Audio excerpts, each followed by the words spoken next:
Hello students, welcome back to my channel. I hope आपको previous lecture में dihedral groups का topic अच्छे से समझ लग गया होगा। अब हम डायहेड्रल ग्रुप्स में ही कंटिन्यू करके डायहेड्रल ग्रुप्स ऑफ ऑर्डर 8 पढ़ेंगे अच्छे से और उसका कैली टेबल समझेंगे। Now let's get started. अब n इज इक्वल टू 4 के लिए इसमें एलिमेंट्स कौन से होंगे हमारे पास?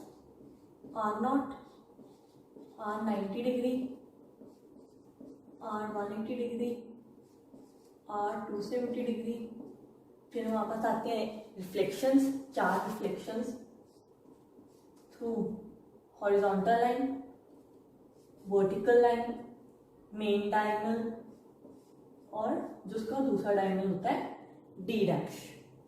ठीक है, अब कैली टेबल देखते हैं हम इसका। इसमें बेसिकली कॉम्पोजिशन ऑफ मैप्स है हमारे पास। Operation R0, R90 degree. ठीक है, अब R0 क्या होता है इसमें? Rotation through 0 degree. वो वापस हमें वही दे देगा। अगर हम उसको H के साथ ऑपरेट करें तो बस वापस H ही आ जाएगा। और किसी भी एलिमेंट के साथ करेंगे ये आइडेंटिटी होती है। तो R0 of R0 of function of map है R90 डिग्री, R90 डिग्री। ठीक है, similarly R180 degree, R270 degree, H, B, D dash, R90 degree. हमें एक साइड से देखना होता है R90 degree of R90 degree या R90 degree of R90 degree देख लें। मैंने पिछली बार भी जब कैली टेबल कराया था मैंने यहाँ से यहाँ पे ऑपरेट किए थे, क्योंकि हो सकता है जो हमारा ग्रुप हो वो नॉन अबेलियन हो, इसलिए वो दोनों सेम बात नहीं होती। R90 degree of R90 degree, जब भी हम रोटेशंस बार बार करेंगे तो वो रोटेशन बेसिकली ऐड हो जाती है। एक बार हमने 90 डिग्री से रोटेट किया, फिर दोबारा हम 90 डिग्री से रोटेट करेंगे तो वो क्या आ जाएगा? R180 degree. R90 degree of R180 degree would be 90 plus 180, that is 270 degree. 90 plus 270 is 360 degree. वो क्या होता है हमारे पास? R0, मतलब रोटेशन थ्रू 0 डिग्री। सो इससे हमें क्या पता लगा कि R90 डिग्री का इनवर्स हमारे पास R270 डिग्री है, क्योंकि वो ऑपरेट करके हमारे पास आइडेंटिटी आ रही है। अब जब हम R90 डिग्री ऑफ H करेंगे तो कॉम्पोजिशन ऑफ मैप्स के केस में क्या होता है? जैसे कि अगर R90 डिग्री ऑफ H है, अगर कोई एलिमेंट पे ऑपरेट हो रहा है तो R90 डिग्री HX, जो भी सारे उसके जैसे कि जो परम्यूटेशन है हमारे पास उसमें ABCD जो एलिमेंट्स हैं वो मैप्ड हो रहे हैं किसी चीज़ पे। तो सबसे पहले हम उसका हॉरिजॉन्टल फ्लिप निकालेंगे, फिर उसकी रोटेशन करेंगे, तब जाके हमें R90 डिग्री ऑफ H मिलेगा। हल्का सा उल्टा वे चलना पड़ेगा। पहले हम हॉरिजॉन्टल फ्लिप करेंगे तभी हम R90 डिग्री रोटेट कर पाएंगे, उसको ऑपरेशन लगाएंगे। इसलिए अब अगर ये हमारे पास है एक स्क्वायर ABCD, पहले इसको हॉरिजॉन्टल देखते हैं, वो क्या आएगा हमारे पास? DCAB। अब इसको 90 डिग्री रोटेट करेंगे अगर हम, तो वो क्या आएगा हमारे पास? BDCA। अब यहाँ से अगर हमें डायरेक्ट देखना हो तो कौन सा ऑपरेशन है, तो वो कौन सा निकल कर आएगा? D डैश, क्योंकि BC की वैल्यूज इंटरचेंज नहीं हो रही एंड AD की वैल्यूज इंटरचेंज हो। सिमिलरली अगर हम R90 डिग्री ऑफ V देखें, पहले हम उसको वर्टिकल फ्लिप देंगे फिर रोटेट करेंगे और उसका आंसर हमारे पास आएगा D। अब हम R90 डिग्री ऑफ D देखते हैं। पहले हम इसमें D ऑपरेट करेंगे तो वो बन जाएगा हमारे पास, यहाँ B आ जाएगा, यहाँ C, AD की वैल्यूज इंटरचेंज नहीं होंगी। और अब इसको R90 डिग्री रोटेट करेंगे तो वो बन जाएगा हमारे पास DCAB। डी अब अगर इसको यहाँ से यहाँ डायरेक्ट लाना हो तो कौन सा ऑपरेशन लगेगा, ए नीचे चलाएगा, डी नीचे चलाएगा। अगर इस स्क्वायर को हम हॉरिजॉन्टल लाइन के थ्रू फ्लिप कर दें तो हमारे पास ये वाला ऑपरेशन बन जाएगा। तो हमारे पास आ गया हॉरिजॉन्टल। और कैली टेबल की एक खास बात होती है कि each row and each column has all the elements of that group and they are not repeated. तो बचा कौन सा यहाँ, बचेगा R90 degree of D dash, that is V। अब एक और बात ध्यान में रखने की है कि जब हम रोटेशंस को रोटेशंस के साथ करते हैं तो हमारे पास एक रोटेशन आती है, और जब हम रोटेशंस को रिफ्लेक्शंस के साथ करते हैं या रिफ्लेक्शंस को रोटेशंस के साथ करते हैं तो हमारे पास रिफ्लेक्शन बनकर आती है। और यही अगर हम रिफ्लेक्शन को रिफ्लेक्शन के साथ करें तो हमारे पास एक रोटेशन आती है। R180 डिग्री R270 डिग्री का भी सेम है एज इट इज, आप खुद कर लेना। अब मैं देखते हूँ कि V का देखते हैं हम। V ऑफ R0 हमारे पास R0 आइडेंटिटी होती है तो V ही आएगा। अब V ऑफ R90 डिग्री देखते हैं तो उसमें क्या करेंगे, पहले हम रोटेट करेंगे 90 डिग्री से, फिर हम वर्टिकल फ्लिप अप्लाई करेंगे। R90 डिग्री क्या होगा हमारा, D B A C।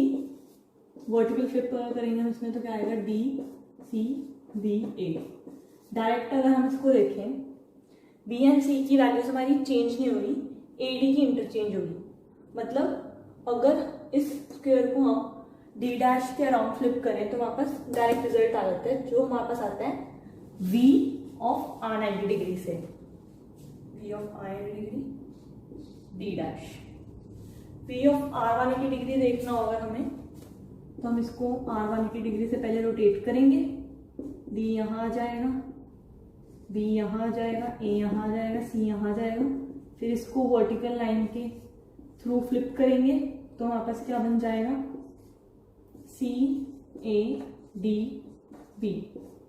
यही अगर हमें डायरेक्ट यहाँ से यहाँ जाना हो तो हम क्या अप्लाई करेंगे, कौन से फ्लिप अप्लाई करेंगे, A यहाँ जा रहा है हमारा, C ऊपर जा रहा है, मतलब हॉरिजॉन्टल फ्लिप अगर अप्लाई करते हैं हम इस पे तो हमारे पास वो डायरेक्ट रिजल्ट आ रहा है, V of R180 degrees H।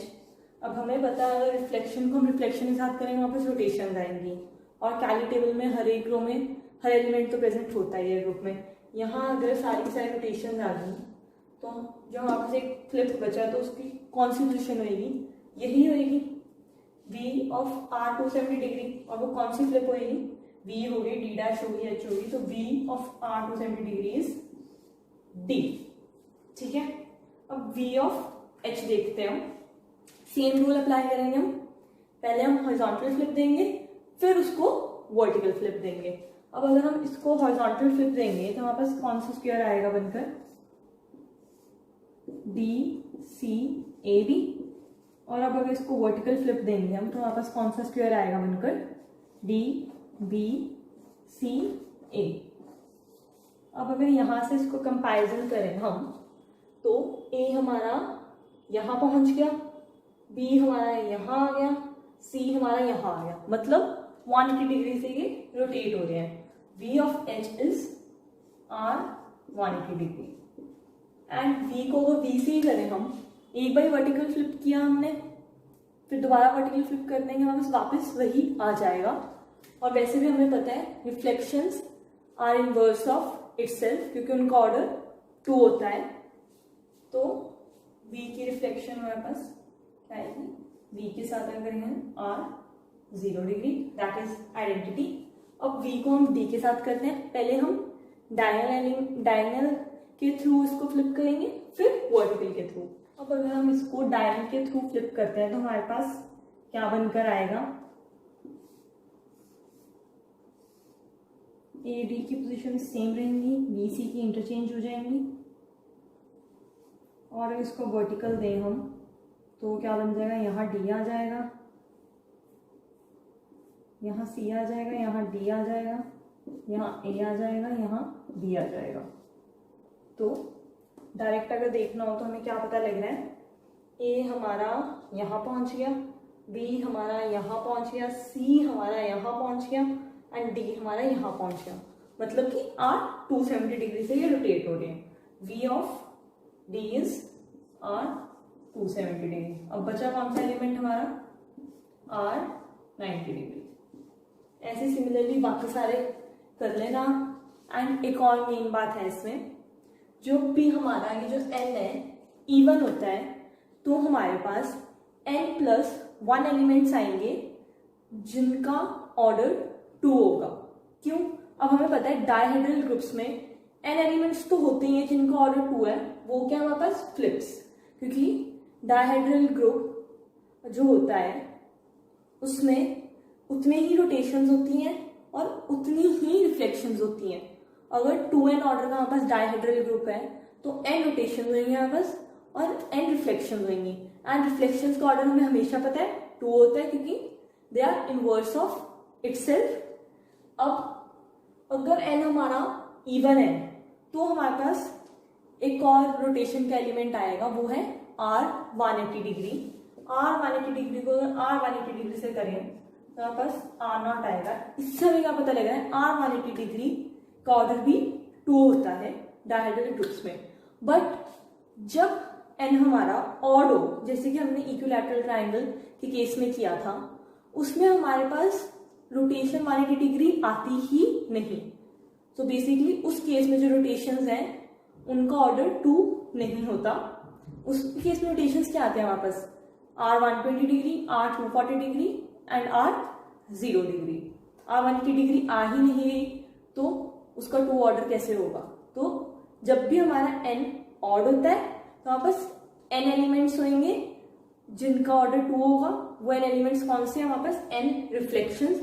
और जब भी हमारा n इवन होगा तो हमारे पास n+1 एलिमेंट्स होंगे जिनका ऑर्डर 2 होगा।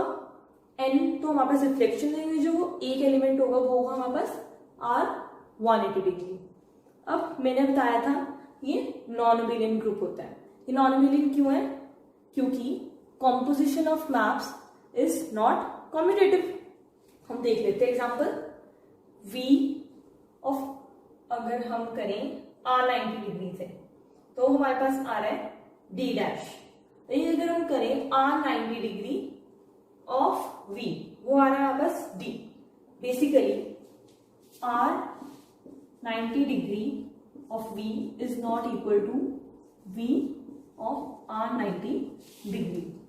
इसलिए हम कहते हैं ये ग्रुप्स होते हैं हमारे पास नॉन अबेलियन होते हैं। और इनकी एक और खास बात होती है, ये फाइनाइट ऑर्डर के होते हैं जिनका ऑर्डर होता है 2n, और इनका हमेशा जो ऑर्डर होता है वो इवन होता है। हमें कभी भी डायहेड्रल ग्रुप ऑड ऑर्डर का नहीं मिलेगा, क्योंकि हमें जितनी रोटेशंस है उतनी ही रिफ्लेक्शंस मिलेंगी कोई भी एक रेगुलर पॉलीगन के लिए। तो मतलब उसका ऑर्डर हमेशा इवन तो होएगा ही। इसलिए हमारे पास जो डायहेड्रल ग्रुप्स होते हैं वो इवन ऑर्डर के होते हैं, नॉन अबेलियन होते हैं एंड फाइनाइट होते हैं। अब मैं इस कैली टेबल को पूरा कर देती हूँ, जस्ट कि आप अपना आंसर्स चेक कर सको, कि आप खुद ट्राई करना। Now you can tally your answers. I have made the complete Cayley table. अब जो ये डायहेड्रल ग्रुप्स होते हैं उनको हम group of symmetries of n regular polygon भी बोलते हैं। अगर वो जो डायहेड्रल ग्रुप है इट्स D2n। क्यों? क्योंकि हम किसी भी रेगुलर पॉलीगन से ही उसकी सिमेट्रीज देखते हैं। अब अगर हम डायहेड्रल ग्रुप्स में से सिर्फ रोटेशंस वाला एक सेट बाहर निकाल लें जिसमें सारी की सारी सिर्फ रोटेशंस पड़ी हैं, उनको हम कहते हैं रोटेशनल सिमेट्री ग्रुप, या हम उसको साइक्लिक रोटेशनल सिमेट्री ग्रुप भी बोलते हैं। क्यों? क्योंकि इसका एक जनरेटर हमें साफ साफ दिख रहा है, वो है r 90 डिग्री। क्यों? r एक बार हम रोटेट किया 90 डिग्री से, r 90 डिग्री पे आया, दूसरी बारी किया 180 डिग्री पे आया, तीसरी बारी किया r 270 डिग्री पे आया। अगर हम फोर्थ टाइम करेंगे तो हमारे पास वापस वही आ जाएगा। इससे हमें क्या पता लग रहा है कि जो हमारे पास r 90 डिग्री है उसका ऑर्डर 4 है। और 4 ही रोटेशंस थी। अगर हम रोटेशन का सारा सेट बाहर निकाल लें, वो हमारे पास ग्रुप भी फॉर्म करता है कि रोटेशन को रोटेशन के साथ ऑपरेट करने हमारे पास रोटेशन आता है, क्लोज्ड है ये, और इसमें आइडेंटिटी एग्जिस्ट कर रही है जो कि है R0। इनवर्सेस भी जो रोटेशंस के होते हैं वो रोटेशंस में ही आते हैं। मैंने बताया था अगर R थीटा है उसका इनवर्स क्या होगा, R 360 degree minus theta. Inverse आ गया, आइडेंटिटी आ गई, क्लोजर होल्ड कर रहा है, एसोसिएशन तो होल्ड करता है, ये कॉम्पोजिशन ऑफ मैप्स है। बेसिकली ये जब रोटेशंस का अगर हम सेट बाहर निकालें तो it also forms the group under composition of maps, and ये साइक्लिक ग्रुप होगा जिसको हम कहेंगे साइक्लिक रोटेशनल सिमेट्री ग्रुप। और वो जनरेट किससे होगा, 360 डिग्री ओवर n, अगर यहाँ पे R ले लो, इस एलिमेंट से जनरेट होगा basically R of 360 degree divided by n। जैसे कि यहाँ n हमारा था 4, और इसका जनरेटर मैंने अभी आपको बताया रोटेशनल ग्रुप का R 90 डिग्री है, क्योंकि 360 डिग्री डिवाइडेड बाय 4 क्या आ रहा है बस 90 डिग्री। और भी हो सकता है इसका एक जनरेटर, क्योंकि जब भी एक साइक्लिक ग्रुप एग्जिस्ट करता है और उसका अगर एक जनरेटर है तो उसका इनवर्स भी उसका जनरेटर होगा, और इसका इनवर्स है R 270 डिग्री, तो R 270 डिग्री भी रोटेशनल ग्रुप ऑफ सिमेट्रीज का एक जनरेटर